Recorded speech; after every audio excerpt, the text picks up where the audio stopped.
Well, hello. This is Dr. Isabelle Amigues, and welcome to the UnabridgedMD podcast. Here we explore inspiring stories, practical tools, and expert insights for living a healthy life. Whether you're a patient, a healthcare professional, or simply curious about healing, you are in the right place. And as always, if you are looking for something that's so much bigger than just a rheumatology practice, please come check UnabridgedMD, as we are the right place to get you to remission with the least amount of medication. With that said, let's dive in. Well, hello everyone. This is Dr. Amigues. I'm putting a live button. As you know, I'm a rheumatologist, and I do those lives every week to teach you about science. And today I'm really excited because I want to teach you about why we heal better and faster in a group setting. Um, this is something that actually physicians are not very good at. So I want you to be very open-minded about this. In fact, and I would say, like, as a physician back in France, I can tell you uh, the way we learn medicine in France, because of the way it is taught, and because of the nature of how France is made, right? Like, this is how France is. We are ranked, and you're ranked against other people. So basically, you're beating against each other. It's like really like when I was in medical school, the first year everyone can enter, and then you have an exam, and that exam we were 800, and actually more than 800, being able to walk and go inside the amphitheater and learn the first year of medicine. And so I think, I was 17 or something like this. And then you have 800 people. Everyone can get in. But at the end, like at the middle, and then at the end of the first year, you have this really strict exam, and it's ranking. And basically, there was only 60 spots. If you didn't make it in the 60, you could not become a doctor because you couldn't get to the next year. So they would allow you to go again the second year and try it again, but then that was it. And so, some people did 2 years and it didn't go to anything. So they try to change that. But I think what's interesting is to realize that from the first year of medicine, you are going against each other. You know that there's only a certain amount of spot. And so if you make it, you know that you're also taking the spot of someone else. And and you're beating each other up. And it's only after several months that I realized, I was like, wait, I don't learn as much if I'm alone. I learn so much better when I'm in a group. And so I had a group, and we all elevated each other, and we actually all got in the second year. And what's really interesting, so realize that the physicians are not very good at, because they are always trying to be the best of who they can be, and that's great, and it has a space. The issue is that team is so much better, and a team of physicians will always be better than just one physician. And what I want to discuss with you today is a team of patients with physicians, and maybe with more than just a physician, right? And what is it in the science of healing as a collective, a group, right? And so, I've been really going into this rabbit hole of, I mean, it's not a rabbit hole. I think it's actually fascinating, of how do we heal naturally, right? Like, what helps us heal? And we have talked about the vagus nerve and how we activate the vagus nerve so that the parasympathetic system can be activated. Well, there is also something extremely healing about being in a group setting and being surrounded by that people that elevate you. Okay. And so there are a couple of things that I want to discuss with you, because it can help you heal, right? So you all know about this. If your mom, when you were a kid, was looking at you, you had a boo boo. I think it's called boo boo in English. So you had a boo boo, bobo in French. And it's really funny that they are very similar. So you fall, you hurt yourself. I fell. I didn't fall, but I hurt myself climbing yesterday. And so basically, like, right, like, you fall and you hurt yourself, and you have your mom next door or next to you, and she picks you up and she kisses and she says, "Boo boo gone." well, your boo-boo is completely gone, right? Like you hardly remember that you have pain. Like the experience is actually pretty incredible, right? If on the other hand, your mom starts freaking out and be like, oh my gosh, well, you may actually have a lot more pain than if you had not even like, just no one had actually made any comment about this, right? And so there is a powerful relationship of how much pain you have depending on how you look at it, right? So if you wake up in the morning and you're looking at where do I have pain today, you're going to have a lot more pain than if you're like, okay, where is it working? Where, like, let me do like a brain scan, like a scan of my whole body. Where do I put some energy to heal, and where is it working good? And like, let's go and move on, right? And what's interesting is that there is group and there are studies on why group can help heal. So I told you about the mom, but you have also experienced this in group settings. So when you're inside a group, and I think it's actually we experience negative more, and we remember the negative more, right? So you probably all have been in a setting of a group where you didn't feel wanted, where you didn't feel, and that made you feel small, that made you feel icky, that made you feel not feeling good, right? Well, it turns out you can have healing from a group that actually is rooting for you. So imagine you're in a group that's like led by someone who's like, oh, yeah, you have pain this morning. Have you taken the smoothies this morning? Have you started your meditation? And here is someone that's like basically telling you, like, hey, hope hope exists, and hey, you can get better, and hey, uh have you tried this, and oh, by the way, I believe in you, you're going to get it, right? Well, that actually is healing, and there is research in that exact how do you call that, in that exact setting where we are looking at that, right? And so it's actually, for me, really a fascinating thing, because right, like if you go back to if I go back as a physician to the relationship of a patient and a physician, and I had done a webinar 2 or 3 years ago where I had shared this, where we have Harvard studies from the Massachusetts General Hospital, so, one of the big hospitals in the country, where we looked at the relationship of physician with their patients, and we saw that people had a way better outcome if they believed in their physician, if they believed that their physician had their back, that the physician loved them, right? And I don't think they use the word love. That's the one I use. And so I think that that's a really interesting thing. You may not know this, but one of the reasons we do double placebo studies is that, so placebo, just single placebo, is when you, like, as a study participant, you wouldn't know what is the medication you're taking. Is it the placebo or is it the actual medication? Is it something that looks like the medication, tastes like the medication, but is not the medication? It's just, sugar or, salt or whatever, right? And it's supposed, the placebo can, there's a whole science on placebo, but basically the idea is like the placebo is exactly the same than the medication you're testing. Well, double placebo is when the physician also doesn't know what treatment you're taking. And why is that? It's because the physician has a vested interest in you. And if they think that the drug works, and if they are like really wanting the patients to do well on this drug, they are going to actually lead to improvement in their patients.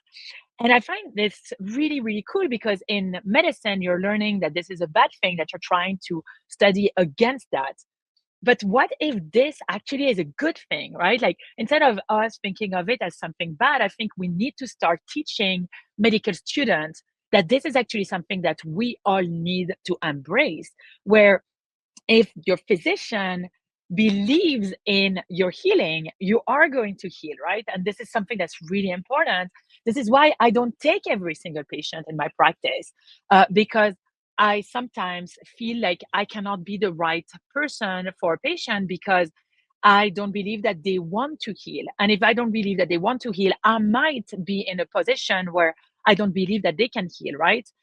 This is very, very rare, but it does happen, right? And you've got to let them you got to let them find someone that's going to be the right person for them, right? And so um to be frankly honest, I think that everyone wants to heal, or like the vast majority of people want to heal. I really do think so, and that's my job, is to help you get to a place where and you see that it is possible. Well, right. So we talked about, like, the physicians and the relationship between the physician and the patient. But there is the science behind it, which, is still at the beginning of the science. Like, it's really hard to study, but there are something called mirror neurons. So hopefully I'm good at saying mirror, mirrors, mirror, right? Like you're looking at yourself in a mirror. So mirror neurons fire both when we perform an action and when we observe another person observing the same action. So if you are with someone that's like teaching you how to inject yourself, or teaching you how to heal, or like, let's imagine like some physical therapist that's showing you the movement, you are going to get a lot more than if you're just reading about it, right? And uh, there are studies that are basically showing that you heal better and faster if you are in a group setting of other people healing as well from the same conditions than you have. So, like, let's say rheumatologic conditions. So you're basically so I think it was like 40%. We saw that the people had better, like, sorry, there was a more improvement and like improved outcome, and 40% more if you were in a group setting of people who were hitting each other. And then almost like a quarter were healing faster, like a quarter. So, right, like a quarter, one third. Like, is that really, like, right? Are we tapping into this placebo, right? That placebo that they're like, oh my gosh, placebo, it's so bad. No, it's not bad. It's great. But how can we harness the power of placebo? And I think that, the relationship with the physician, but the relationship with the people that you are surrounding yourself with. So there are other science on this. There is oxytocin that's also released, and it's released more if you are in a group healing activities. And if you have ever been in a yoga session, and at the end, sometimes the teacher like starts like having everyone cross leg and starts like taking big deep breath, and everyone says so yes, there is this activation of the vagus nerve because you're vibrating the vagus nerve because it's next to the vocal cord. But there is also the fact, because if I do here alone, it is not the same than being in a group setting, right? And so it turns out that that feeling that you have, that is the oxytocin. It's literally the same hormone that's when a mom takes her baby and starts breastfeeding, right? Like that's one of the hormones that leads to breastfeeding, right? You can breastfeed. So it's a feel good hormone. It's a really important hormone, and that feel good hormone actually helps you heal.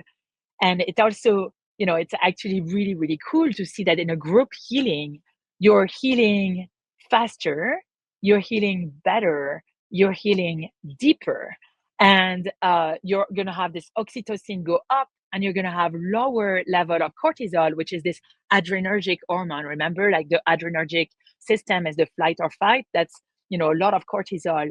And the parasympathetic system is anti-inflammatory, and that's where you heal.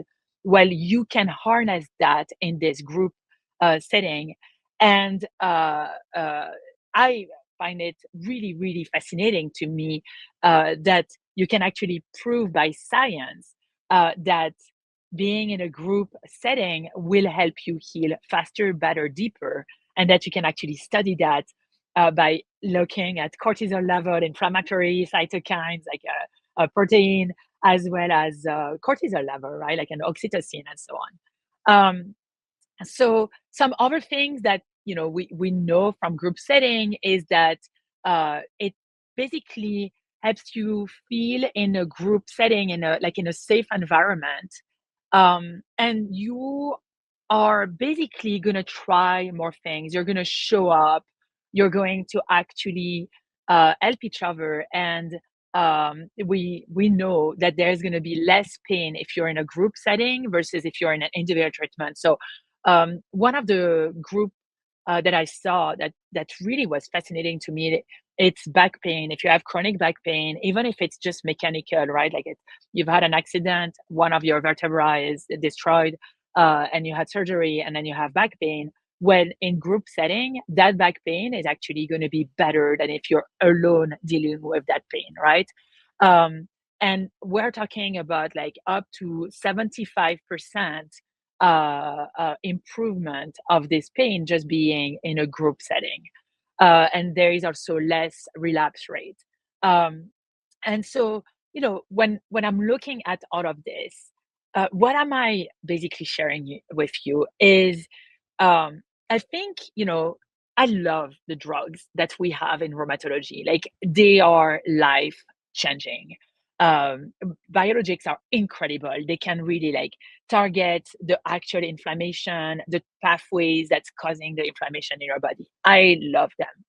And they're the reason I became a rheumatologist. One of the biggest reason I became one of the big reasons, because I love the patients that have a rheumatologic condition, and I love getting them to remission. And that's really like it is what I want my legacy to be. I'm sharing this. Maybe when I'm 80, I will look at this video, but like I want this to be my legacy, to have put the most amount of people into remission so that we can bring them hope, right? Like, and I can bring you hope so that you can live a full life, right? And so medication is, it's an arm of this. And then there is so much more than just medication. There is this activation of the parasympathetic system, and there is so many techniques to activate the parasympathetic system. And it's not one size fits all. Some of them are going to work for some other are going to work for others, right? uh, and this group setting, to me, because I'm so big on community, this is something that I'm working actively right now at creating, because I'm realizing that yes, as a physician, it's great. UnabridgedMD is amazing, and we can get patients to remission. But I'm not alone. Like I have a team. It's not we are a team. And we are a team where the patient is the most valuable player. And I am so excited to be working on creating a group so that we can heal together, so that you can get the maximum amount of healing by being in a group. And very often, groups are led by other patients, and that's okay. Like I think that really is great. What I think we need, and to elevate those groups, is a physician experts, so that we can go from healing here to healing like up here, right? Like elevate how you heal, elevate the techniques of healing, and so on. So I'm actively working on this, and I have told you I'm about to create. I've actually created a webinar, and I'm creating a community right now, and I will share this with all of you. And for those of you who are, watching my live on a regular basis, I'm assuming you like you like watching me. So I highly, highly recommend you consider being in one of those groups, because it's not just medical at this point. It's so much more. And it's healing. And it's basically being in a group of like minded people who want to heal, who want to get in remission and want to stay in remission, and want to go deep into how much all of this has brought to them. And if, let's say, if you have developed, vasculitis, lupus, rheumatoid arthritis, who cares, right? Like any of them, and this has brought you a community of people who are going to have your back no matter what, understand exactly what you're living, and that is led, by a rheumatologist that you trust. Imagine the amount of healing that you can have. So I'm working behind the scene right now. I'm working really hard at getting that to you, because I feel called to do this. And I think that that's the next iteration of UnabridgedMD, in addition to offering the best care that I can that we can, as a group, offering this to my patients, I want to offer this to all of you so that you can heal, and you can heal faster and better and deeper, and we can do it in a scientific way, and that's really hope driven by science is like really like fully out here. So anyway, thank you for listening to me. I'm super excited. I'll bring a little bit more of this, and I'll share more. In the webinar, I will share some of this data as well so that you understand. And then there will be like a challenge to stimulate our parasympathetic system and our vagus nerve. So I'm excited to share this with you. Thank you so much, as always, for being here. And I will see you next week. This was long. I'm so sorry. I got, very excited. Take care. Bye-bye. Well, thanks again for tuning into the UnabridgedMD podcast. Be sure to subscribe so you can be notified when the next episode is up. And as always, if you think that this would be helpful for a friend or a family member, please share. Wishing you wellness. Until next time, take care.